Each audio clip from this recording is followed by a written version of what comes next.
Welcome back to another episode of Recapping 90 Day Fiance. We are on the Tell-All Part 2, and I really enjoyed covering each couple individually last week, so I am going to continue doing it that way for this week. So, today we are going to start things off by covering Nikki and Igor. Let's get right into it. Sit down, buckle up, and let's go for a ride. You would think that after nearly 20 years, two people's feelings about each other would be clear. That has not been the case here. Sean starts things off with Nikki by saying, "Hey, do you remember that time Igor broke up with you via text message?" And everyone is entitled to their own opinions. My opinion is that it is kind of a crummy thing to do to break up with someone via text message, especially considering the fact that they've been together for multiple decades and that the breakup text sounded like Igor had entered in a prompt into ChatGPT. Sean goes on to ask Nikki, what is the state of your relationship? Like, are you together? Are you not together? What is going on? Are you still broken up? I'll let him answer that. Okay, so that means that they're on and off, which is kind of annoying. Justin, are you still broken up? I think we need more time to think about all the stuff. Think about what? I mean, you said that you're not attracted to her. What is there to think about? Also, with their extensive history, I just don't think that you can think clearly if you are continuing to maintain connection and conversation. But we never got to hear Justin's side of things until today. Let's take a look. In the footage that follows, Justin is walking around peacefully, being very introspective, and he says that he obviously loves Nikki, that he misses her, but he does think that breaking up was the right thing to do. He transitions into speaking in Russian, which is his native language, so that he can express himself more fully and more clearly. У нее не было ни терпения, ничего. Она просто взяла и наехала на меня. Я не могу каждый день просыпаться с мыслями, как наладить мне отношения. He goes on to say that the distance between him and Nikki has given him the chance to rebuild himself and that he's noticed that he is waking up with a lot more energy these days. После этого, на следующий день, я почувствовал большой прилив сил, будто бы я стал свободен. Oh my God. Okay, so I want to make something clear. I think that both Nikki and Igor are absolutely bananas. I think they are both toxic as hell, and they have no business being together. When I rag on Justin for being a douchebag, that is not me saying that I think Nikki is an angel. She also sucks. Just want to clarify that. Now, I can completely believe that Justin was exhausted with this relationship. I am not surprised that he felt suffocated. He's trying to wear pants that are the absolute wrong size. I personally don't agree with his views on how women should only cook and clean, be submissive and quiet. I don't agree with his idea that real men don't cry and that they should hold the quote-unquote power in the relationship. I do not fuck with any of that. However, he is allowed to hold whatever beliefs he wants, and there are women out there that hold those same beliefs. He should go date them. Because Nikki, complete other end of the spectrum. There is absolutely no way for them to work because they are not compatible on the most basic, fundamental level. Sean goes on to ask Igor to clarify why it is he chose to break up with Nikki via text message instead of simply calling her or video chatting with her. How you can see, when we speak, Nikki always перебивает.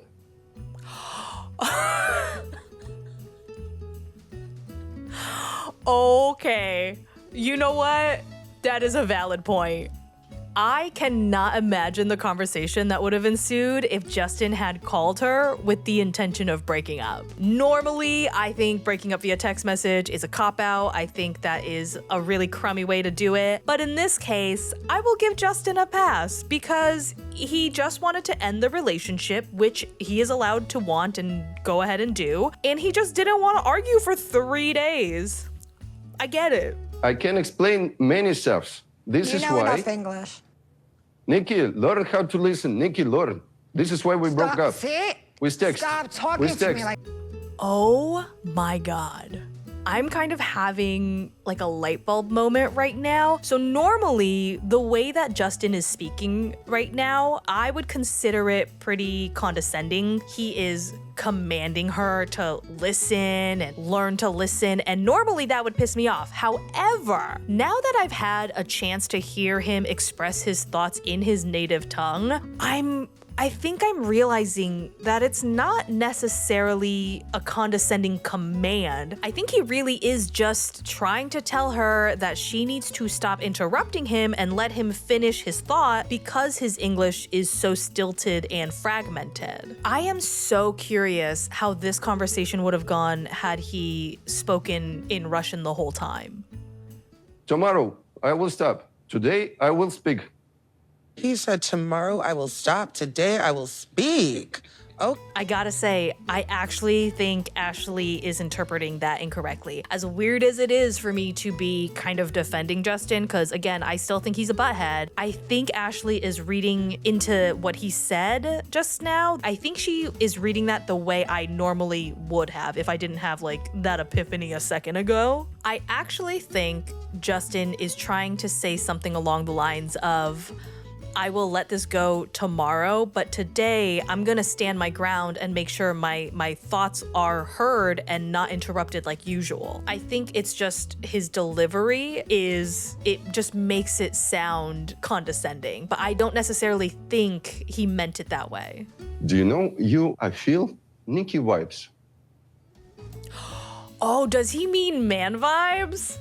He's trying to Like say Nikki you have with me. manly vibes, like the same. here's my biggest problem. Yes. See, I was Try gonna wait to to go there. speak with more respect, Listen, I please. was gonna wait to That's go there first with one. you. Okay, so here's the thing. Language barrier or not, it is a shitty thing to keep telling a woman that she has quote unquote man vibes as if it's a bad thing. Also, to follow that up with saying you need to speak to me with more respect, because to me, that is him saying you are not a man, so stop talking with authority because I am the man and you need to be more of a woman and talk to me with deference.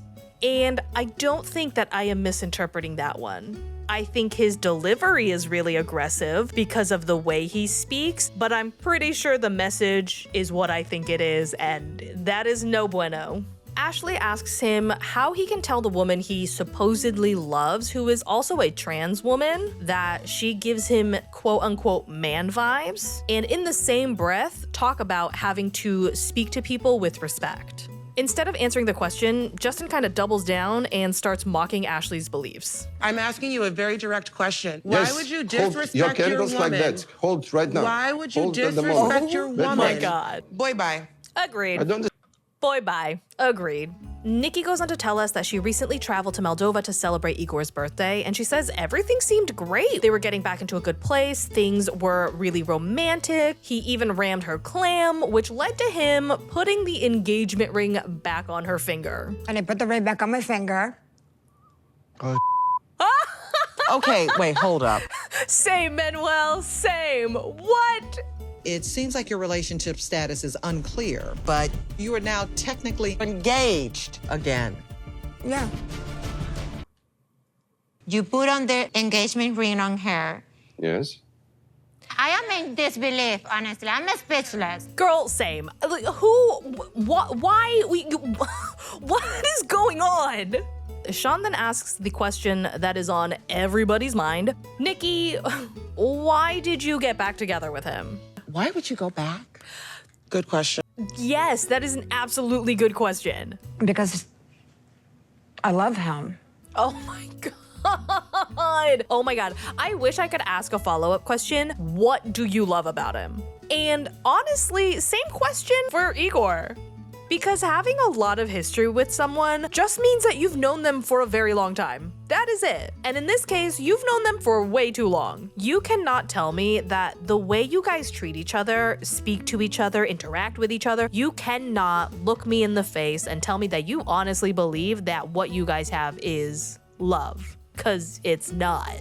Sean revisits the breakup text and asks what led up to it. Nikki tells us that Justin's ex, which is his first girlfriend, reached out to her on social media to say that she's so happy to hear that her and Justin are doing well or whatever. That prompted Nikki to ask Igor, do you see any of your exes? Do you meet up with any of them? And obviously, Igor says no, he does not. So then Nikki goes to ask that ex-girlfriend, have you seen Igor recently? And the girl is like, yeah, we've met up at the park a few times. So, Justin, you meet up with your exes? Like random meetings. Randomly. Like I walk in the but park, he the same said park. never. You understand what I mean? Never. He said never. Wait a second. If I'm remembering correctly, doesn't Igor live in the capital city of his country? Wait a minute, hold on. I need to now look this up. Yes, yeah, he does. So the population of your home is over 500,000. You are telling me that you have met up with the same ex by chance multiple times at a park? Are you kidding? Sean states the obvious that Nikki questions Igor's faithfulness, which, I mean, we have heard straight from the horse's mouth that he was sleeping around before his K-1 visa was approved. Sean asks if Nikki thinks Igor cheated on her after getting the visa. Yeah. Would not be surprised. I'm not cheating. Do you see that? That's my proof. What? He's jacking off a lot. Dude, that does not prove anything, you absolute butthole. I'm asking you directly. Were Okay, you relax. with other the candle. women? You remember the candle. Hold the candle.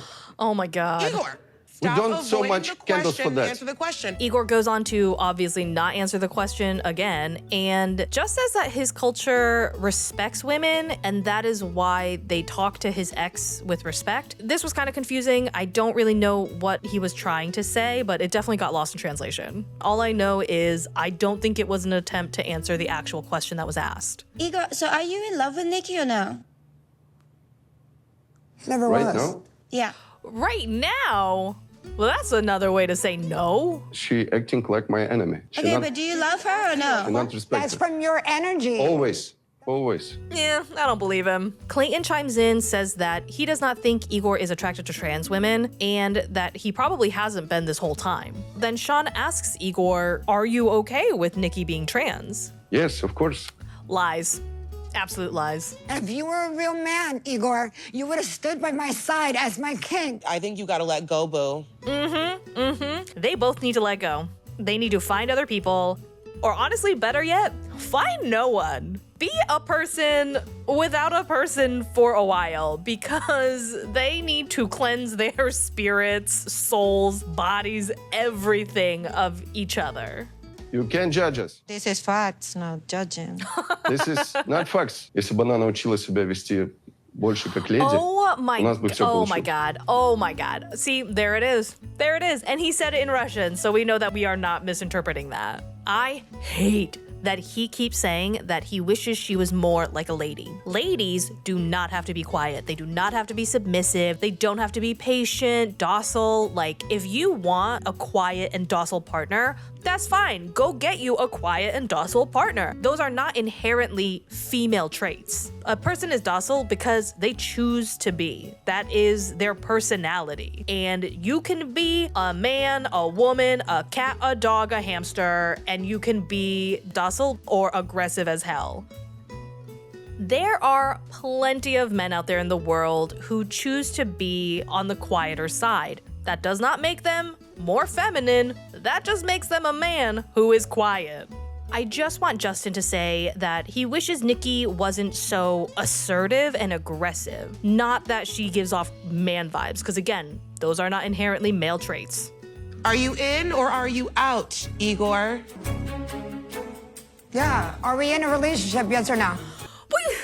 What are you even talking about? What do you mean? You have his engagement ring on your finger. No, I don't think we are in relationship. What do you mean? She has your engagement ring on her finger. What is happening? What is going on? Sean welcomes Nikki's mom, Myrna, onto the stage, and Myrna gets right into the point. Why did you take this journey with her? That's easy, because I love her. When you're in love with someone, you do not give up on the relationship. There's something going on. No, no. You can absolutely give up on a relationship. If the relationship is no longer serving you, you can leave. Obviously, I don't mean that if you run into like a single issue, you should just yeet yourself out of there, but they have been in the most toxic back and forth for literal decades. He can absolutely love her and still not want to be in this relationship anymore. And honestly, he should leave. They should not be together. He said he's not gay or trans attracted. I can't live with this in my head. Remember that time a minute ago when Justin told us that he was totally fine with Nikki being trans? Turns out that was a lie. I honestly think that instead of saying, like, I'm straight, I'm gay, whatever, why don't we just say, I like to stick it in people, or I like people to stick it in me? What is the current status of the K-1 visa? It's still processing. Wait, what? Sean asked Nikki if she even wants Igor to come to the States so that they can get married, and Nikki says she doesn't know. I don't know, because I can't force him to love me and I can't force him to be into me. And here you are trying so hard to force him to love you. This is so stupid. She don't know nothing about how to act like a lady in straight relationship. Can you stop saying that? That is a woman. Stop disrespecting her. Yes, I agree with Ashley. I gotta say, I know people don't like her. I love Ashley. I love that she is willing to go bat for other people and stand up for other people. And she's very strong in her convictions for what she believes in. Nikki, what will it take for you to pull the K-1 visa? I don't know. Another man. That is what it will take. She has told us that she does not think she can do better than Justin. That is why she is fighting tooth and nail to marry someone who does not love her. Well, Justin, are you going to go to the interview? No. I think no. I think that is the right answer. I don't think he should. Dude, I do not understand how they keep going back and forth. Their relationship seems like it absolutely sucks to be a part of. And I know I keep saying that, like, they really should date other people, but can you imagine how much of a shock to the system that would be if they just dated, like, a regular person with healthy boundaries and good communication skills? Like, that would probably seem so boring to them and dull by comparison. There's just so many emotions that I feel right now. I feel used, upset. At this point, girl, you are doing this to yourself. You can't keep going back to the person who hurt you and then be surprised that you got hurt. And with that, my Panda pals, we have arrived to the end of this recap. This one was a doozy for me. I mean, I have a lot of negative feelings towards both Igor and Nikki. I know that Nikki is no prize either. It's just this season, they definitely highlighted a lot of Igor's faults. Anyway, I hope you guys enjoyed this episode. I hope to see you guys next time. And as always, thanks for not letting me ride this train wreck alone. Bye.